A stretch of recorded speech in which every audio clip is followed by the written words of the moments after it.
오늘이 정려주일이잖아요. 정려주일이 어떤 날입니까? 예수님께서 이제 예루살렘 성에 입성하시는 것을 기념하는 그런 날인데, 나귀의 새끼를 타고 예루살렘 성으로 들어갈 때 거기에 많은 사람들이 예수님을 향하여 종려나무 가지를 흔들면서 호산나를 외치던 그러한 날입니다. 이제 오늘부터는, 이 정려주일을 포함해서 오늘부터는 이제 예수님이 본격적으로 십자가의 길이 펼쳐지는 고난주간입니다. 주님은 이제 목요일에 제자들과 최후의 만찬을 이제 나누시고, 그리고 겟세마네 동산에 기도하러 올라가셔서 기도를 하시다가 이제 체포가 되어서 금요일 이른 새벽에 재판을 받게 됩니다. 그리고 오전 9시에 십자가에 달리셔서 오후 3시에 이제 숨을 거두게 됩니다. 그러나 예수님은 무덤에 장사된 지 사흘 만에 죽음의 권세를 이기시고 부활을 하셨습니다. 이처럼 정려주일에 부활절로 이어지는 이 한 주간은 우리 기독교 신앙과 또 교회 역사에 있어서 아주 중요한 그러한 시간이라고 할 수 있습니다. 그래서 이번 한 주간 동안 여러분 개인적으로 이제 하나님의 말씀을 묵상도 하시고 기도도 하시면서 주님께서 당하신 고난의 의미를 되새기면서 그렇게 경건하게 지내시기를 바랍니다. 원하기는 새벽에 매일 또 주님 앞에 나와서 예배하고 기도하면서 자신들을 하나님 앞에 돌아보시는 그런 시간을 가졌으면 좋겠습니다. 예수님의 생애에 대해서는 굳이 긴 설명이 필요 없을 정도로 예수님에 대해서 우리는 너무나 잘 알고 있을 것입니다. 그런데 하나님께서 친히 예수님께 대해서 하시는 말씀이 오늘 본문에 나타나고 있습니다. 이 말씀은 예수님께서 공생애를 시작하시면서 이제 요단강에서 세례를 베풀고 있는 세례 요한에게 나가서 세례를 받게 되는데, 그렇게 세례를 받을 때에 하늘에서 음성이 들려옵니다. 하나님의 음성이지요. 하나님께서 친히 예수님을 향하여서 너는 내 사랑하는 아들이요 내가 기뻐하는 자다 라고 하는 그런 음성을 들려주십니다. 이 대목은 앞으로 이제 예수님의 사역에 있어서 결정적으로 중요한 순간이 됩니다. 너는 내가 사랑하는 아들이다. 너는 내가 기뻐하는 자다. 이 음성이 여러분들의 귀에 들려지게 된다면 얼마나 여러분들이 신앙생활 하는 데 있어서 큰 힘이 될 것입니까? 제가 예전에 기도하다가, 저 이제 기도도 잘 할 줄 모를 때, 고등학교 때 이제 교회 다닌 지 얼마 되지 않았었으니까 기도를 어떻게 해야 되는지도 모르겠는 거예요. 그런데 새벽에 나가서 기도를 하는데, 하나님 저 죄인이라 그러니 제 죄를 용서해 주십시오 라고 이제 한 사흘, 눈 많이 오는 날 제가 말씀을 드렸었죠. 그렇게 하다가 셋째 날 빠지고 넷째 날 다시 가서 기도할 때 제 귀에다 대고 하나님이 뭐라고 말씀을 하세요? 내가 너희 죄를 사했다. 그 소리를 딱 듣는데 깜짝 놀랐다 그랬잖아요. 목사님이 옆에 와서 장난치는 줄 알았다고. 근데 그 음성 때문에 제가 지금까지도 그냥 힘을 내고 있는 거예요. 근데 하나님께서 예수님께 세례를 받고 올라오는데 하늘에서 비둘기같이 성령이 임하시고 하나님의 음성이 들려옵니다. 너는 내가 사랑하는 자다. 너는 내가 기뻐하는 자다.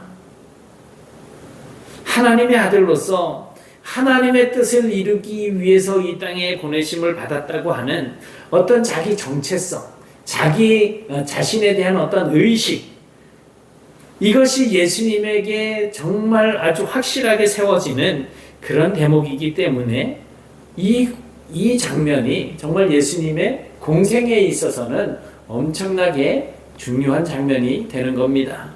물론 예수님은 그보다 더 어렸을 때 이제 자기가 하나님의 아들이라고 하는 생각을 가지고 계셨었습니다.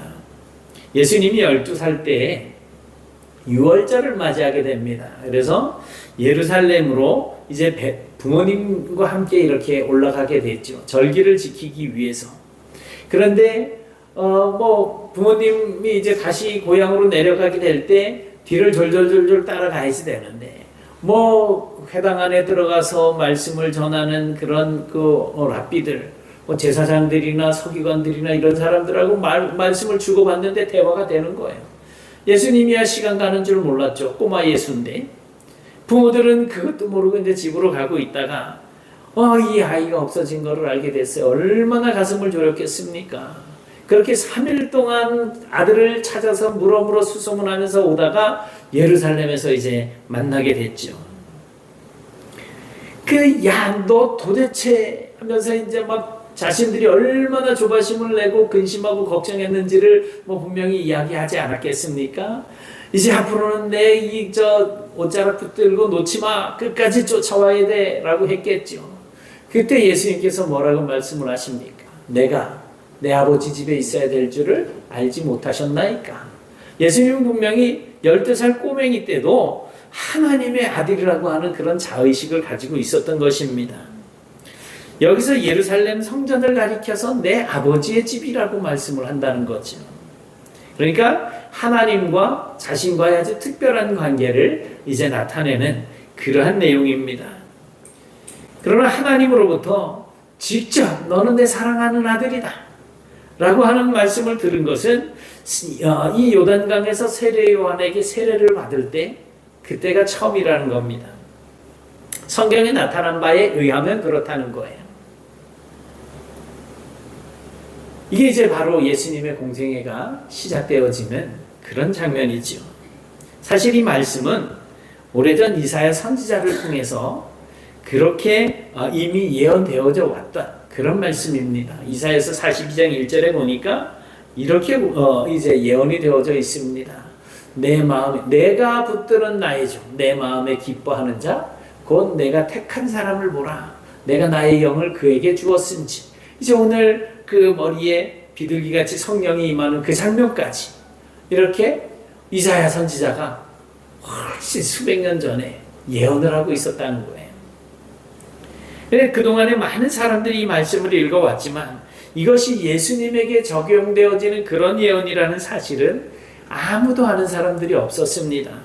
그러나 예수님께서 요한에게 세례를 받으실 때 하늘에서 아버지 하나님의 음성이 들려오고 성령께서 비둘기같이 내려오는 것을 본 후에 비로소 이 예언이 예수님에 대한 예언이라고 하는 사실을 이제 알게 된 것입니다.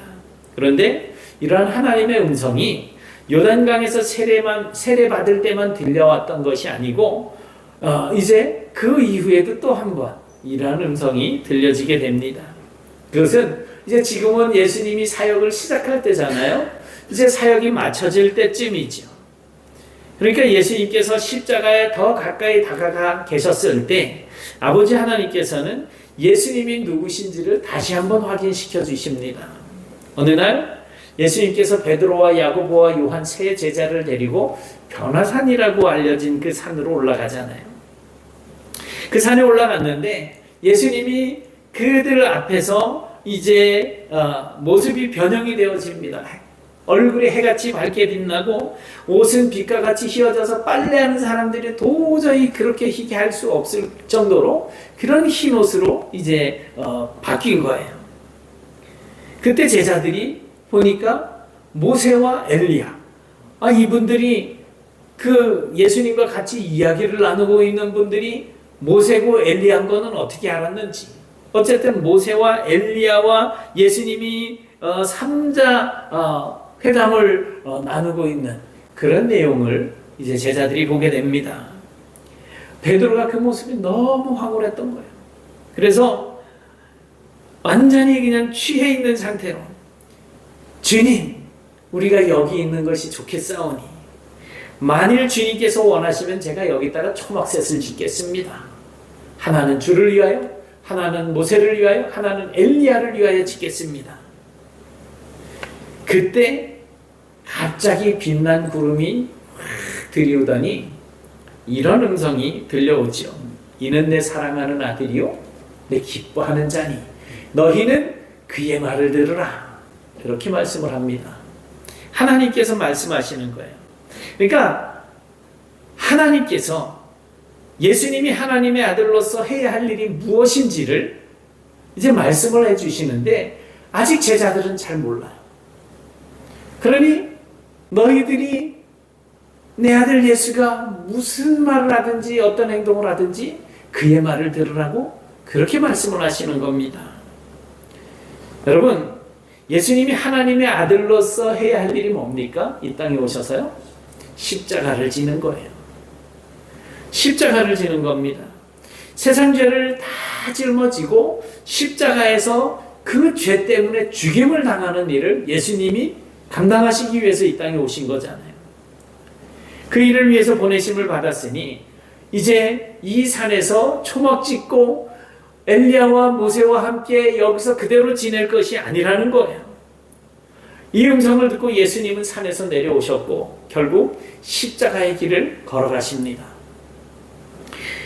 너는 내 사랑하는 아들이요 내 기뻐하는 자다 라고 하시는 이 하나님의 음성은 예수님의 사역의 아주 결정적인 순간이었던 처음과 마지막에 들려왔습니다.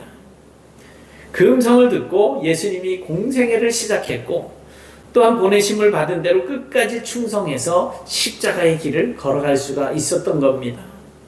이와 같이 자기가 하나님의 아들이라고 하는 이러한 어떤 의식이 예수님의 생애를 지탱해온 아주 가장 중요한 요인이었었지만 동시에 그것은 예수님에 대한 끊임없는 유혹과 시험거리였었습니다. 네가 하나님의 아들이야? 그래? 정말 그렇다면 너 한번 나하고 좀 대면 좀 하자. 예수님께서 광야에서 40일 동안 금식을 하게 되지 않습니까? 그때 마귀가 나타나서 유혹을 합니다.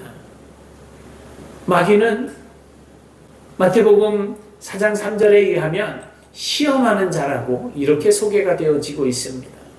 야, 네가 진짜 하나님의 아들이라면 이 돌들로 떡덩이가 되게 해라. 40일 동안 금식을 했으니 얼마나 배가 고팠겠어요.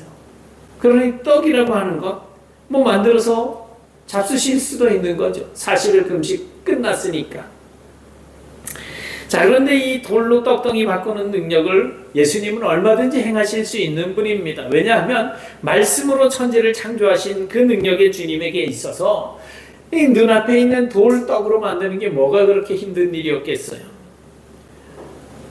그러나 주님은 그렇게 하지 않았습니다. 왜요? 하나님의 아들로서 이 세상에서 나타내야 할 그 능력은 그런 돌을 떡덩이로 만드는 기적이 아니었기 때문입니다. 계속해서 마귀는 예수님을 성전 꼭대기로 데리고 올라가서 그곳에 세워서 네가 만약에 하나님의 아들이라면 여기서 뛰어내려와. 그러면 천사들이 너의 발을 받들어서 다치지 않게 해줄 거야. 이렇게 유혹을 합니다. 그러나 이것도 예수님께서 하지 못할 일은 아닌 거예요. 얼마든지 뛰어내리실 수 있습니다. 다치지 않으실 수 있어요. 성전 꼭대기가 아니라 우리 지구상에서 제일 높은 산으로 알려져 있는 에베레스트 꼭대기에서 뛰어내린들 다치실 수 있겠어요? 그런데 주님은 그렇게 하지 않으셨습니다. 왜냐하면 그것이 하나님의 아들로서 나타내 보여야 할 능력이 아니었기 때문입니다. 그렇다면 하나님의 아들로서 나타내 보여야 할 능력은 과연 무엇이었을까요? 예수님께서 제자들과 함께 빌립보 가이사랴 지방에 가신 적이 있습니다. 거기에서 제자들에게 물으십니다. 사람들이 나를 누구라고 하느냐? 제자들이 대답합니다. 어떤 사람들은 세례 요한이라고 하고요. 어떤 사람들은 엘리야라고 하고요. 어떤 사람들은 예레미야나 선지자 중에 한 명일 것이다라고 이야기합니다. 그 대답을 들으신 후에 예수님이 다시 물으셨습니다. 너희는 나를 누구라고 하느냐? 그때 베드로가 뭐라고 이야기를 해요? 주는 그리스도시요 살아계신 하나님의 아들이십니다. 예수님께서 제자들을 훈련시키신 3년의 수고가 절대 헛되지 않았다는 것이 이 고백을 통해서 나타나고 있지 않습니까? 하지만 성경은 바로 이 대목에서 예수님의 사역에 아주 중요한 변화가 일어나고 있다라고 하는 것을 기록합니다. 이때로부터라고 시작을 하고 있죠. 뭐라고 합니까? 시작. 예수 그리스도께서 자기가 예루살렘에 올라가 장로들과 대제사장들과 서기관들에게 많은 고난을 받고 죽임을 당하고 제3일에 살아나야 할 것을 제자들에게 비로소 나타내시니, 이 고백 이후에 이때로부터 예수 그리스도께서 이제 사람들에게 고난을 받고 죽임을 당하고 3일 만에 살아나야 될 것에 대해서 제자들에게 비로소 말씀을 하시기 시작한 거예요. 그러니까 예수님께서 이 땅에서 하나님의 아들로서 나타내야 할 능력은 돌로 떡덩이를 만든 것이나 성전 높은 꼭대기에서 뛰어내려서 다치지 않는 그런 어떤 묘기를 보여주는 것이 아니라 십자가의 고난과 죽음을 통해서 인류의 죄를 대속하고 또 제3일에 부활하심으로써 영생의 길을 보여주는 것이 하나님의 아들로서 해야 할 일이라고 하는 사실을 말씀해 주고 있는 겁니다. 그런데 예수님께서 예루살렘으로 올라가 고난을 받고 죽어야 한다라고 하시는 이 말씀을 들은 베드로가 뭐라고 이야기합니까? 주여, 그럴 수 없습니다. 내가 주님이 다치지 않도록 끝까지 보호해 드리겠습니다 라고 장담을 합니다. 주는 그리스도시요 살아계신 하나님의 아들이십니다 라고 고백을 했던 이 베드로가 똑같은 입으로 이번에는 주님이 하나님의 아들로서 하셔야 할 일을 십자가에 달려서 죽었다가 다시 살아나야 할 것이라고 하는 이 사실을 깨닫지 못했던 거예요. 조금 전만 해도 요한의 아들 시몬아, 네가 복이 있다라고 칭찬하셨던 그 예수님께서 이번에는 베드로를 향해서 사탄이라고 부르시면서 아주 심하게 야단을 치십니다. 야, 이 사탄아, 내 뒤로 물러가라. 너는 나를 넘어지게 하는 자로다. 자, 예수 믿는 사람인데도 사탄이 될 수 있네요. 사탄의 도구가 된다는 거예요. 여러분, 하나님께서 하나님의 아들로서 행해야 할 하나님의 일이 무엇입니까? 바로 십자가의 길을 걸어가는 것입니다. 억울하게 죽임을 당하는 것입니다. 유월절 하나님의 어린 양으로 그렇게 희생이 되는 것입니다. 대속의 죽음으로 인류를 구원하는 그 하나님의 방식은 사람의 생각으로는 도무지 이해할 수 없는 그런 일이었던 것입니다. 이제 예수님께서 십자가에 달리셨을 때 마치 공생의 초기에 사탄에게 시험을 받았듯이, 사탄이 예수님을 시험했듯이 이제 사람들이, 그곳에 모여있는 사람들이 집요하게 예수님을 시험합니다. 뭐라고 시험합니까? 네가 만일 하나님의 아들이라면 너 자신을 구원하고 그 십자가에서 내려와 봐라. 여러분, 예수님은 하나님의 아들이시고 말씀이시기 때문에 세상을 창조하신 분 아니십니까? 그러니 얼마든지 자기 자신을 스스로 구원하실 수 있는 능력이 있으신 분입니다. 십자가에서 사뿐히 내려올 수 있는 능력이 왜 없으셨겠어요? 예수님이 부활하시고 난 이후에 제자들이 문을 걸어 잠그고 있을 때 그 제자들 가운데 예수님이 호련히 갑자기 급하게 나타나신 적이 있잖아요. 그 뭐 십자가 못 박힌 거 뭐 그냥 쓱 빠져서 나올 수 있는 거예요. 그런데 그렇게 하지 않으셨습니다.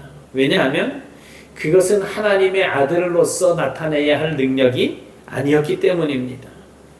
이제 계속해서 대제사장들과 서기관들과 장로들이 예수님을 희롱하면서 말을 합니다. 같이 보십니다. 시작. 그가 남은 구원하였으되 자기는 구원할 수 없도다. 그가 이스라엘의 왕이로다. 지금 십자가에서 내려올지어다. 그리하면 우리가 믿겠노라. 그가 하나님을 신뢰하니 하나님이 원하시면 이제 그를 구원하실지라. 그의 말이 나는 하나님의 아들이라 하였도다. 아멘. 자, 이게 무슨 말입니까? 지금 제사장이나 다른 사람들이 예수님을 비난하고 깎아내리려고 하는 사람들이, 야, 너는 다른 사람을 구원하면서 너는 구원할 수 없드나? 너 이스라엘의 왕이라며 십자가에서 내려와봐. 그러면 우리가 너를 믿어줄게. 이런 얘기잖아요. 네가 하나님을 신뢰하고 하나님이 원하시면 너를 구원할 건데 네가 하나님의 아들인데 너 구원해봐. 내려와봐. 내가 믿어줄게. 이 말이에요. 그런데 정말 예수님이 십자가에서 내려오는 그런 어떤 모습을 그들 앞에서 보여준다면 그들이 정말 예수님을 하나님의 아들이라고 믿게 될까요? 그렇지 않을 거예요. 야, 저 못을 잘못 박은 거 아니야? 못대가리가 그냥 없어진 거 아니야? 어떻게 저렇게 쉽게 빠져나올 수 있어? 뭐 이러면서 또 다른 모함을 하겠죠. 예수님이 하나님의 아들로서 보여야 할 능력은 그 십자가에서 내려오는 것이 아니라 십자가에서 죽는 겁니다. 그것도 죽는 척 하는 것이 아니라 완전하게 죽는 거예요. 죽지 않고서는 부활할 수가 없기 때문입니다. 대속적인 죽음 없이 인류의 죄의 문제를 해결할 수 없고 죽음에서 부활하는 것 없이 인류를 구원하실 수 없기 때문에 예수님은 반드시 죽어야지 되는 거였었어요. 죽기까지 하나님 아버지의 뜻에 순종하고 복종하는 것, 그것이 바로 하나님의 아들로서 이 땅에서 나타내 보여야 할 능력이었던 것입니다. 또 한 가지 생각할 것이 있는데 예수님이 하나님 아버지의 뜻에 순종할 때에 정말 아무런 고민이 없었을까요? 그냥 당당하게 그냥 얼른 죽었다가 그냥 또 3일 만에 다시 살아나지 이러면서 고민을 한 적이 없었을까요? 예수님에게도 하나님의 아들로서 하나님 아버지의 뜻대로 하고자 할 때 정말 심각한 고민이 있었습니다. 겟세마네 동산에서 드린 기도가 그 고민을 아주 잘 말해주고 있습니다. 예수님께서 제자들과 함께 이제 겟세마네 동산에 올라갔습니다. 그리고 기도를 할 때 너희들도 여기 깨어서 기도하고 있었는데 조만큼 가서 기도하고 올게. 기도를 하는데 얼굴을 땅에 대시고 엎드려서 기도하실 때 뭐라고 말씀하십니까? 아버지, 만일 하실만 하거든 이 십자가의 이 고통이 나에게서 지나가게 하옵소서. 그러나 나의 원대로 하지 마시고 아버지의 원대로 하시옵소서 라고 기도를 합니다. 얼마나 고민이 됐겠습니까? 내가 정말 저 고통스러운 십자가를 져야지 되는가? 고민이 얼마나 됐는지 기도하는데 땀방울이 핏방울이 되도록 그렇게 기도를 하셨던 것을 우리는 압니다. 그러나 결국 예수님이 아버지 하나님의 뜻대로 순종할 수 있었던 것은 너는 내 사랑하는 아들이요 내 기뻐하는 자다 라고 하신 그 음성을 들었기 때문 아니겠습니까? 예수님께서 새끼나귀를 타고 예루살렘으로 들어갈 때에 사람들을 환호합니다. 호산나 다윗의 자손이요 우리를 지금 구원해 주십시오. 호산나 호산나 그렇게 외치고 있잖아요. 마치 새로운 왕을 영접하듯이 그렇게 예수님을 추앙했는데 주님의 제자들은 갑자기 자기들이 무엇이 된 것이냐 그냥 우쭐했습니다. 하지만 이 주님은 사람들의 그 환호성, 그 크게 외치는 소리가 아니라 하나님께서 들려주셨던 그 음성을 기억하고 있습니다. 뭡니까? 너는 내 사랑하는 아들이다. 내가 기뻐하는 자다. 예수님은 그런 며칠 지나지 않아서 호산나를 외치며 환호했던 사람들이 이번에는 저놈을 십자가에 못 박아 죽여달라고 하는 그런 정말 소리를 들을 수밖에 없게 되었습니다. 그러니까 사람들의 그 증오의 찬 목소리가 예수님의 귀에 들려올 때도 예수님은 여전히 너는 내 사랑하는 아들이요 내가 기뻐하는 자다라고 하는 음성을 듣고 있었습니다. 십자가에 달려서 수치와 고통을 당하면서도 주님은 사랑하는 사람들의 조롱하는 소리가 아니라 너는 내 사랑하는 아들이다. 너는 내가 기뻐하는 자다. 하나님을 실망시킬 수 없는 그러한 마음으로 십자가를 기꺼이 지고 있었던 것입니다. 그렇게 하심으로써 하나님의 아들 정말 본인이 이 땅에서 나타내야 할 그 능력을 끝까지 보여줄 수가 있었던 것입니다. 십자가에 달려 죽으셨고 무덤에 장사된 지 사흘째 되는 날 부활하셨고 죽음의 권세를 깨뜨린 것입니다. 여러분 오늘 우리는 종려주의를 지키고 있습니다. 오늘부터 고난주간이 시작이 되어집니다. 이 한 주간 동안 십자가의 길을 걸으시면서 주님이 집중하셨던 그 하나님의 말씀에 우리도 집중하는 그러한 성도가 되실 수 있길 바랍니다. 우리는 모두 예수님 때문에 구원을 받고 하나님을 아버지라고 부르는 그 하나님의 자녀가 되었습니다. 하나님께서 우리를 사랑하신다라고 고백을 하십니다. 우리에게 너는 내가 기뻐하는 자다라고 그렇게 선포하십니다. 하나님께서 너는 내 사랑하는 아들이요 내가 기뻐하는 자다. 그러니 이제 우리도 내 뜻보다는 하나님의 뜻을 앞세우시고 사람의 말보다는 하나님의 말씀에 귀를 기울이면서 내 육신의 즐거움보다 하나님과 교제하는 그 즐거움을 맛보면서 십자가의 길과 부활의 길을 주님과 함께 걸어가시는 그런 복된 성도들이 다 되실 수 있기를 주님의 이름으로 축원합니다. 사랑의 하나님 감사합니다. 주님께서 저희들에게 주시는 말씀을 듣습니다. 주께서 아들 예수에게 너는 내 사랑하는 자여 내가 기뻐하는 자다라고 하시는 이 말씀을 들려주셨을 때 아들 예수님은 끝까지 그 사명을 완수할 수 있었고 주님의 능력을 십자가 위에서 드러내셨고 무덤 속에서 사망의 권세를 깨뜨리시면서 나타내신 것을 보게 됩니다. 하나님 저희들에게도 은혜를 주셔서 정말 우리가 하나님께서 사랑하시는 자식이고 우리가 하나님께서 기뻐하는 자라고 하는 이 사실을 분명히 기억하고 어떠한 환경 속에서도 어떤 상황 속에서도 하나님을 바라보며 하나님의 음성을 들으며 하나님의 뜻대로 서가는 그런 저희들이 될 수 있도록 도와주시옵소서. 그런 저희들을 통해서 하나님의 뜻이 이 땅 위에 이루어지고 주님의 몸된 교회가 더욱더 아름답고 든든하게 세워지게 하시고 저희들의 가정과 저희들이 소속되어져 있는 모든 공동체가 하나님의 은혜를 누리는 장소가 될 수 있도록 인도해 주시옵소서. 예수님 이름으로 기도드리옵나이다. 아멘.